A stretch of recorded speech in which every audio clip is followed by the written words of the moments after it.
video about all the things that are going wrong.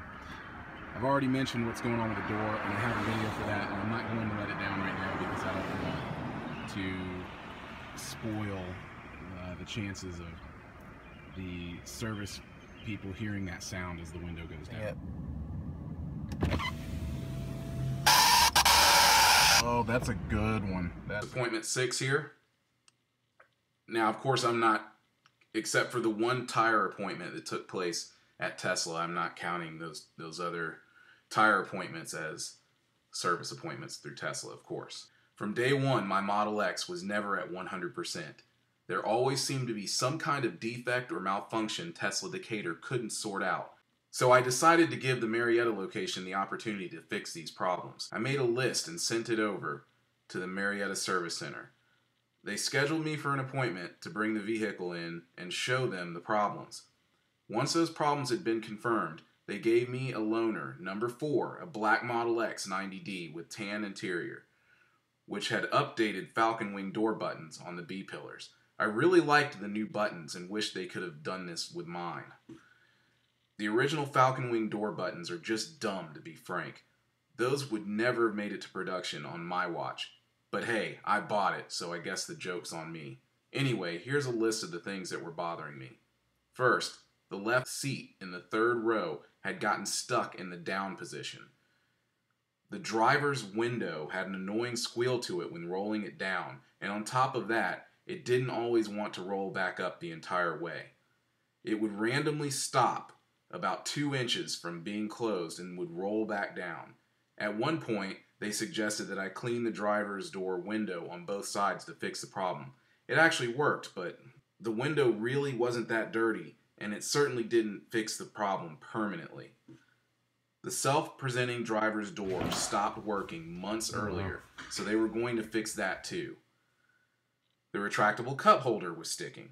The interior paint where the Falcon Wing doors rest on both sides had worn away from the doors closing. Anyway, this appointment, as you can see, took place on June 14th. That's when I turned it in. I turned in my Model X on June 14th, 2017. First thing in the morning as they opened.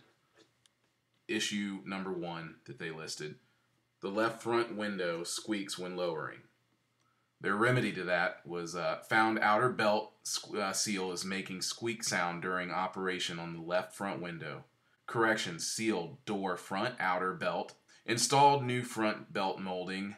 Cleaned and lubricated remaining seals. Sound is no longer heard after repair. And I guess it's going to go double on here. Okay, so we'll go to concern number 2. There is a rattle coming from the right front passenger door. So they did a diagnosis on it. During inspection, found rattle coming from the front right door panel area. Corrections, panel door trim. Removed door panel and rattle seemed further away. Found right front fender rubbing against brightwork in front or of fixed front glass and transferring through the door.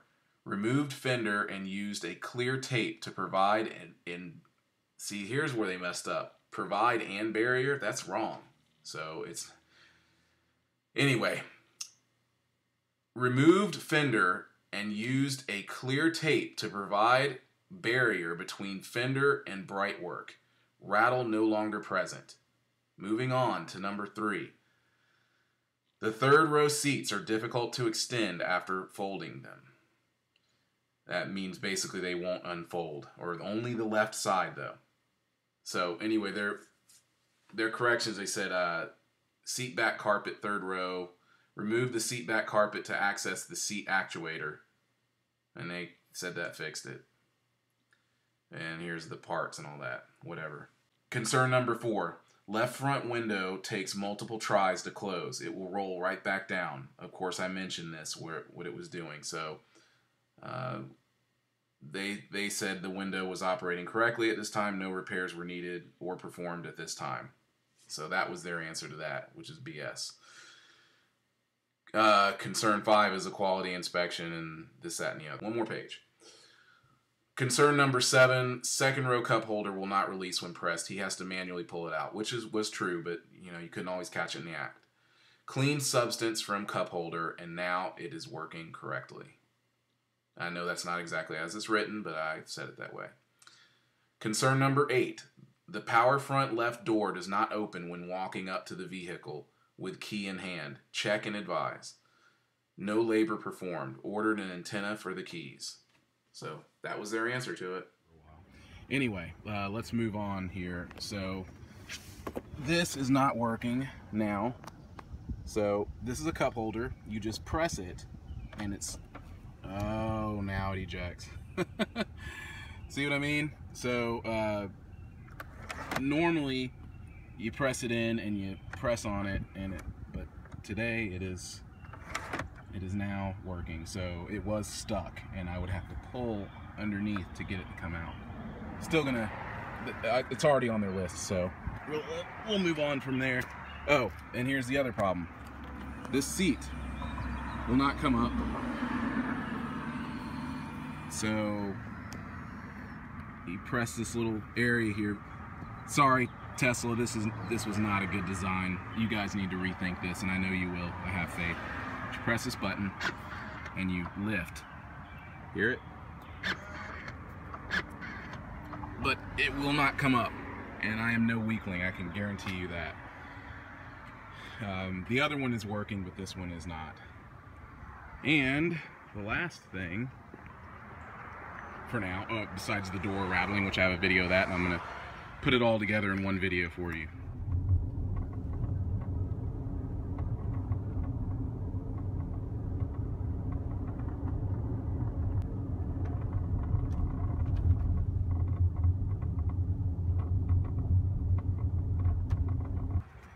The seat belt, it's always getting twisted all the time, and now it's not even rolling back up without some kind of effort. So I'm gonna leave that as it is so that they can see that, and that should do it for now.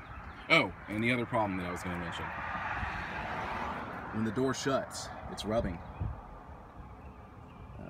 really bad right here on both sides. And I don't know what that's about, but it's not good. So I'm going to bring that to their attention. Show you the other side, which is a lot worse. It does not look good. I think if they were to just put something like this on the other side, it would remedy the problem. That's about it.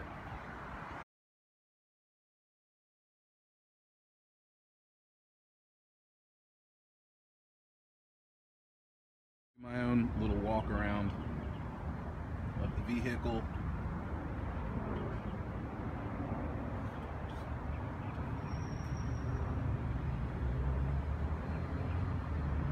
Everything looks good. It's only got a couple 100 miles on it. So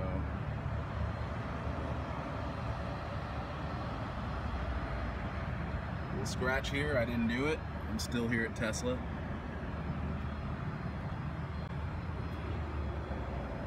Everything looks good.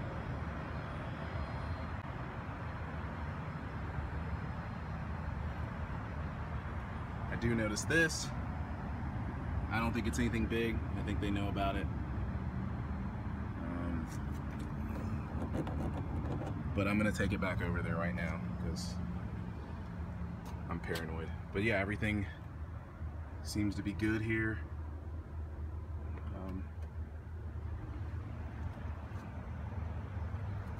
They've gone with a matte finish on the back. I like it. Some people were complaining about it. I think it looks good. I just wish there was something that I could do to protect this area because this has gotten really scuffed up on mine.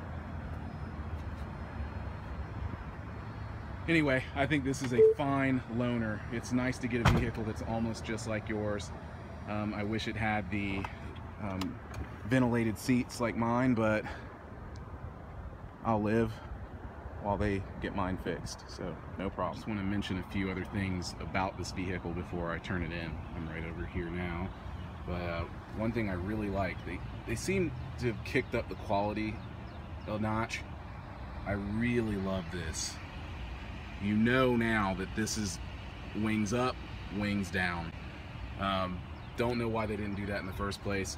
The more I see this and the more I get other feedback from people, this is just really a good move. The glossy looks good, but this is a lot more durable, and it's actually it feels great and everything. I think it's a really good move on their part. So anyway, I'm gonna go on and turn this in. I can't really think of much of anything else right now, but that's it for now. Looking forward to getting my car back. My Model X was barely in service for 2 days before Tesla told me it was ready for pickup. This would be the fastest turnaround of all my overnight service appointments. They claimed a faulty key fob antenna was the source of the issue with the auto-presenting driver's door, and that there was no point in keeping my car. It would be as simple as them placing a new antenna in my key fob as soon as the part arrived. The window squealing was basically ignored, along with the window regulator issue. This service appointment didn't go exactly the way I wanted, but I did feel like the service team at Marietta cared about correcting my issues. They were certainly a lot friendlier. However, they were a little sloppy. They generally do a full inspection of the vehicles before returning them to their owners. This inspection includes the drivetrain or electric motors. I noticed a couple of bolts sitting in the rear trunk and mentioned it to the service rep as I reclaimed my vehicle, but he didn't know what it was about and just figured it was spare parts. I decided to keep the bolts with the intention of finding out exactly where they belonged. As I was doing my own inspection several days later, or actually I was just washing the car, I discovered the splash guard, which covers the rear motor, had 2 bolts missing. Rather than put the bolts where they belonged, I decided to inform the service center and have them do it on my next visit. Good day. I just happened to discover this. I remember that I saw some bolts that were just sitting around after the vehicle was in service the last time, and now I see what those bolts went to. I'm gonna have to bring this to their attention. I mean, come on, guys, come on. Either way, it was good to be back in my Model X again. The one main setback to a loaner is that you can't access it with the app on your phone. Summer in Georgia is just brutal. Being able to access the climate control remotely in order to cool the cabin down is definitely a feature I greatly appreciate. Plus, you can monitor how your car is charging too. Well, I just left the service center and they confirmed that I am not seeing things with this yellow